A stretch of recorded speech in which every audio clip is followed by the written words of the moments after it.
ఇప్పుడు చెప్పింది కదా తన చెప్పినట్లనే హిరణ్య घर पे है बेटा, अभी मैं बात कर रहा हूँ, बीच में नहीं बात करना, ठीक है? थोड़ी देर के बाद बात करेंगे, ठीक है?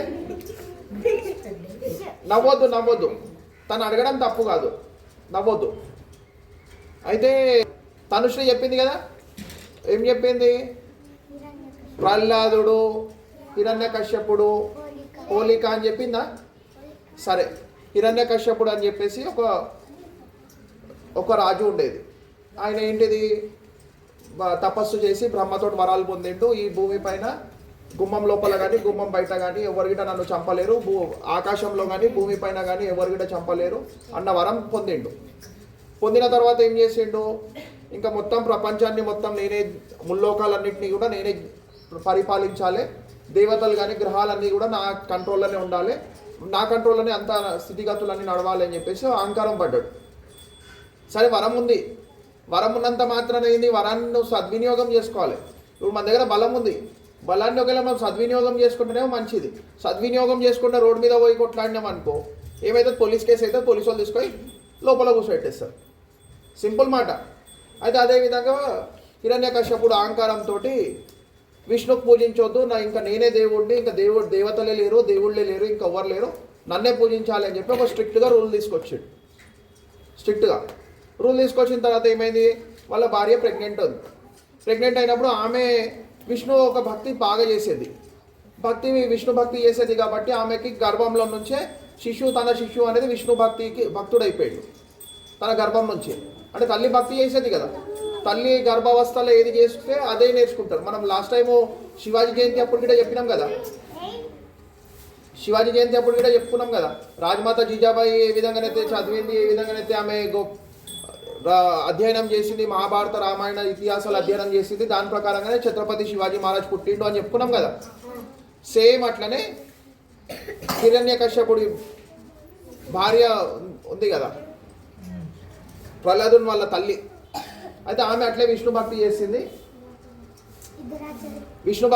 ఆ విష్ణు భక్తి చేసినందుకు విష్ణు పైన ప్రహ్లాదుడికి బాగా భక్తి ఉండే. ప్రహ్లాదుడికి భక్తి ఉన్నది, తండ్రికి నచ్చకపోతుండే. అంటే తండ్రి విష్ణు నామస్మరణ ఎవరు చేసినా కానీ వాళ్ళకి చంపడం కానీ, వాళ్ళకి ఇంకో జైల్లో పెట్టడం కానీ ఇబ్బందులు పెట్టేది. అయితే తన కొడుకే విష్ణు భక్తుడు అయ్యిండు, నాకు భక్తుడు కావాలని చెప్పి ఆయన కోరుకున్నా కానీ అప్పుడు భక్త ప్రహ్లాదుడు విష్ణు భక్తి తప్ప ఇంకా వేరేది ఏది చేయలేదు. చేయనప్పుడు అతనికి చంపే ప్రయత్నం, తను చెప్పినట్లనే చంపే ప్రయత్నం చేసిర్రు, కొండ మీద దూకే ప్రయత్నం చేసిర్రు, అనేక రకాలుగా చంపే ప్రయత్నం చేసినా అతను చావలేదు. ఎవరు చావలే?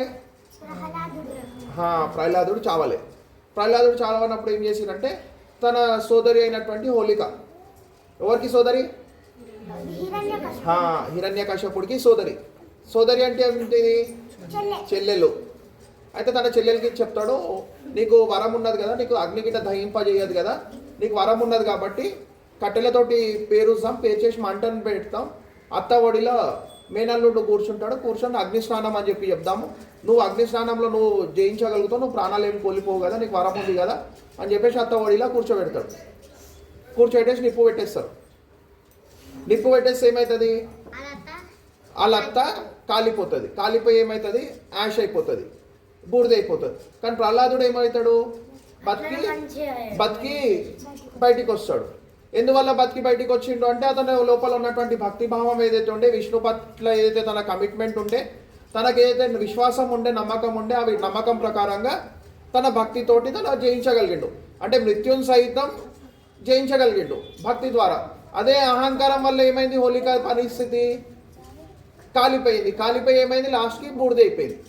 అయితే అక్కడ ఏం కాలిపోయింది అంటే తన లోపల ఉన్నటువంటి అహంకారము, తన లోపల ఉన్నటువంటి అధర్మము.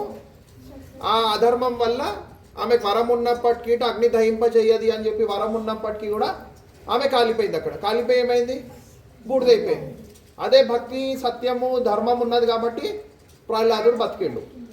బతికిన తర్వాత ఎవరైతే నిజాయితీ పరులు, ధర్మానికి అనుసరించే వాళ్ళు ఉండే కదా, వాళ్ళందరూ ఏం చేసిర్రు, సెలబ్రేషన్ చేసిర్రు. ఇప్పుడు మనకి ఎగ్జామ్లో పాస్ అయినాం అనుకో, మనం స్వీట్ తిని సెలబ్రేషన్ చేస్తాం కదా, చేస్తామా?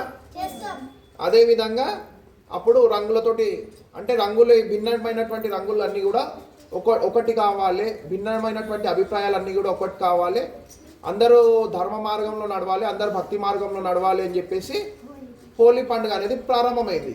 కానీ ఆ పండుగ ఏమైపోయింది ఇవాళ రాను రాను? అది సంతోషాన్ని వ్యక్తం చేసుకోవడానికి కోసం అని చెప్పేసి ఒక సెలబ్రేషన్ ఉండే అప్పుడు. కానీ ఇవాళ ఏమైపోయింది ఆ హోలీ పండుగ? ఎంటర్టైన్మెంట్ అయిపోయింది, ఎంటర్టైన్మెంట్ ప్రోగ్రామ్ లాగా అయిపోయింది. అంటే దాని వెనుక ఉన్నటువంటి ఏదైతే తాత్పర్యం ఉంది, దాని వెనుక ఉన్నటువంటి సత్యము భక్తి ధర్మం అనేది ఉంది, ఆ సత్యము భక్తి ధర్మాన్ని వదిలేసి ఏం చేసిర్రు ఇవాళ? జస్ట్ ఎంటర్టైన్మెంట్ ప్రోగ్రామ్, టెంపరవరీగా ఎంటర్టైన్మెంట్ ప్రోగ్రామ్, పాటలు పెట్టుకోవాలి, డీజే పెట్టుకొని ఆడాలి, లేకుంటే మత్తు పదార్థాలు తీసుకోవాలి, వైన్ తాగాలి, లేకపోతే డ్రగ్స్ తీసుకోవాలి, లేదంటే గంజాయి తాగాలి, లేదంటే పంగు తాగాలి. దాంతో ఏమవుతుంది? హెల్త్ ఖరాబ్ అయిపోతుంది. హెల్త్ ఖరాబ్ అయితే ఏమవుతుంది? చిన్న వయసులో మధ్య వయసులోనే చనిపోతారు. అవునా? అంటే అది ప్రమాదకరం అని తెలిసిన తర్వాత గిట్ట ఎంటర్టైన్మెంట్ కోసం అని చెప్పేసి తాగుతురు. అది కరెక్టా? కాదు కదా. మరి మంచి పదార్థాలు తీసుకోవాలా, చెడు పదార్థాలు తీసుకోవాలా? మంచి పదార్థాలు తీసుకుంటే ఏమవుతుంది? ఆరోగ్యంగా ఉంటాం. చెడు వస్తువులు తీసుకుంటే ఏమవుతుంది? ఆరోగ్యం పాడైపోతుంది, చనిపోతాం, తొందరగా చనిపోతాం. అవునా? అయితే మనం దీంతో ఏం నేర్చుకోవాలి? హోలీ పండుగతోటి ధర్మము సత్యము నేర్చుకోవాలి. అహంకారం అనేది వదిలేసేయాలి, కుల భేదాలు అనేది వదిలేసేయాలి, అందరం సమానం అన్న భావనతో ఉండాలి. అది హోలీ పండుగ సారాంశం. అయితే హోలీ పండుగ ఒక సారాంశం అది. కానీ ఇవాళ ఏమైపోయిందంటే దానికి భిన్నంగా నడుస్తుంది. అంటే పెద్దలను అగౌరవపరచడము, లేకపోతే బూతులు తిట్టుకోవడము, అవునా, రెస్పెక్ట్ లేకుండా మిస్బిహేవియర్ చేయడము. అయితే మిస్బిహేవియర్ చేయడము, పెద్దలకి రెస్పెక్ట్ ఇవ్వకుండా ఉండడము, పెద్దోళ్ళకి ఎట్లా పడితే అట్లా నోటికి వచ్చినట్లు మాట్లాడడము, పేరెంట్స్ని ఇంకోటి చేయడం. రీసెంట్గా ఒక వీడియో వచ్చింది, స్కూల్లో సార్ పిల్లాడు సిగరెట్ తాగిండంటే సార్నే కొట్టేసిండు, డైరెక్ట్ సార్నే కొట్టేసిండు. అక్కడ సార్ తప్ప కరెక్టా? కరెక్టే కదా.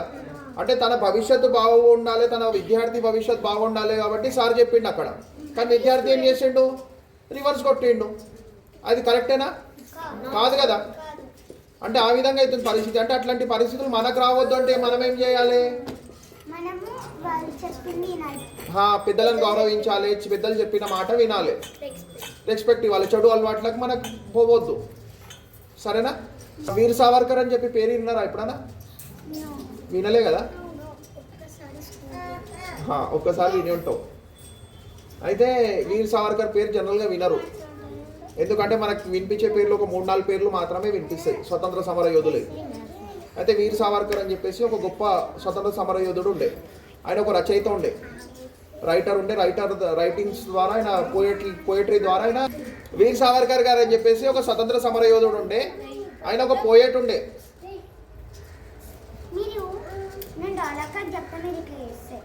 ఒక పోయట్ ఉండే. అయితే ఆయన స్వాతంత్ర సమర యోధంలా పోయట్రీ ద్వారా ఆయన విప్లవం అనేది నిలబెట్టిన తర్వాత బ్రిటిషర్స్కి ఎప్పుడైతే ఇబ్బంది అనిపించింది, అంటే ఈయన రాసే కవితల ద్వారా, ఈయన రాసే సాహిత్యం ద్వారా విప్లవం అనేది ఇంకా ఎక్కువ పుంజుకుంటున్నది.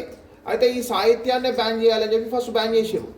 బ్యాన్ చేసిన తర్వాత ఇంకా ఆ పోయట్రీ అనేది రాయడం అనేది కంటిన్యూ నడుస్తున్న తర్వాత అప్పుడు ఏం చేసిన, ఆయన తీసుకెళ్లి జైల్లో పెట్టారు. వినాయక్ దామోదర్ సావర్కర్ ఆయన పూర్తి పేరు. వినాయక్ దామోదర్ సావర్కర్ పూర్తి పేరు ఏం పేరు? సావర్కర్. వినాయక్ దామోదర్ సావర్కర్ అని ఆయన పూర్తి పేరు.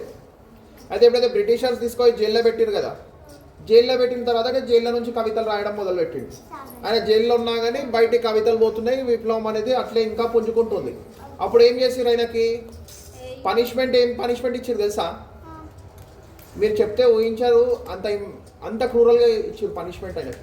ఎటువంటి పనిష్మెంట్ అంటే, ఇప్పుడు మనకు ఆయిల్ తీయడానికి మిషన్స్ వచ్చినాయి కదా, అప్పుడు మిషన్స్ ఉండేటివి కావు. పెద్ద హోల్ ఉంటుండే, అందులో మొత్తం అందులో కుడుకలు కానీ లేకపోతే పల్లీలు కానీ అందులో వేసేసి దానికి ఒక చక్రం ఉంటుండే, దానికి ఎద్దులు కట్టేసి తిప్పుతుండే, దాంతో ఆయిల్ వస్తుండే. అంటే ఇప్పుడు గాంగా నూనె అంటారు. గాంగా నూనె అంటారు దాన్ని. అయితే ప్యూర్ ఆయిల్, అది రిఫైన్డ్ ఆయిల్ కాకుండా ప్యూర్ ఆయిల్. అయితే ఆ ఎద్దులను తీసేసి ఈయనని కట్టేసి అది తిప్పిపిస్తుండే. ఎవరి కోసం చేసిండు ఆయన? మనకు స్వతంత్రం రావాలి, మనం ఇవాళ ఇట్లా ఉండాలి, స్వతంత్ర భారతంలో బతకాలి కాబట్టి ఆయన ఎద్దుల చోట ఆయన నిలబడి అది తిప్పేది. ఆయనకు పనిష్మెంట్. స్లో చేస్తే కొడుతుండే, కొంచెం కూడా స్లో ఏంటంటే ఎంబడే కొడుతుండే. కొట్టిన తర్వాత కొట్టి ఆయనకి మొత్తము ఎర్రగా, బాడీ మొత్తం ఎర్రగా అయిపోయిన తర్వాత ఐస్ పెద్ద పెద్ద సిల్స్ ఉంటుండే. ఆయన ఎంత ఎత్తు ఉంటుండే అంత పెద్ద ఐస్ సిల్ మీద పండబెడుతుండే. మనం జస్ట్ కొద్దిసేపటికి ఐస్ క్యూబ్ ఒకవేళ చేతిలో పట్టుకుంటే మన ఫింగర్స్ ఏమైతే బ్లడ్ క్లాట్ అయిపోతుంది. అటువంటిది ఐస్ మీద పండబెడుతుండే గంటలు. అంత హింసనిచ్చిర్రు ఆయనకి. అంత హింసనిచ్చిన తర్వాత ఇటు ఏంది, ఆయన ఎక్కడ తగ్గలేడు. ఆయన కాంప్రమైజ్ అయిపోతే వదిలేస్తుండే, ఆయన తగ్గలేడు.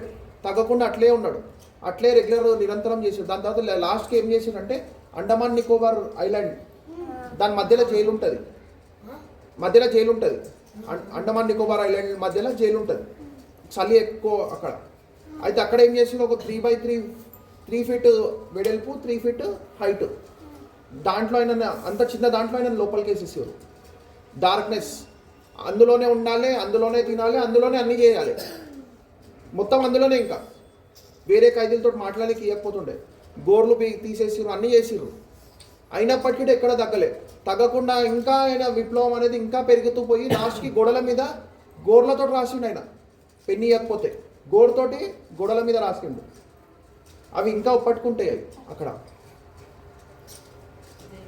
జైల్లో. ఎవరి కోసం చేసిండు? మన భవిష్యత్ బాగుండాలని చేసిండు. ఎందుకోసం చేసిండు? హిందూ రాష్ట్ర నిర్మాణం కావాలి, ఈ దేశంలో హిందువులు స్వతంత్రంగా బతకాలి, స్వతంత్ర భారత నిర్మాణం కావాలి అన్న ఆకాంక్షతో చేసిండు. కానీ ఇవాళ పరిస్థితులు ఏమవుతున్నాయి అంటే, లేకపోతే ఇంకో సోషల్ మీడియా చూస్తే అమ్మాయిలై బట్టలు చింపుతుర్రు, హోలీ రోజు అసభ్యంగా వివరించారు మొత్తానికి. అంటే రాక్షసులు ఎక్కడ పోయిర్రో తెలియదు, కానీ మళ్ళీ రాక్షసులు పుట్టుకొచ్చిర్రేమో అన్నట్టు కనిపిస్తుంది. అది అంటే సోషల్ మీడియా చూస్తే అదే అనిపిస్తుంది.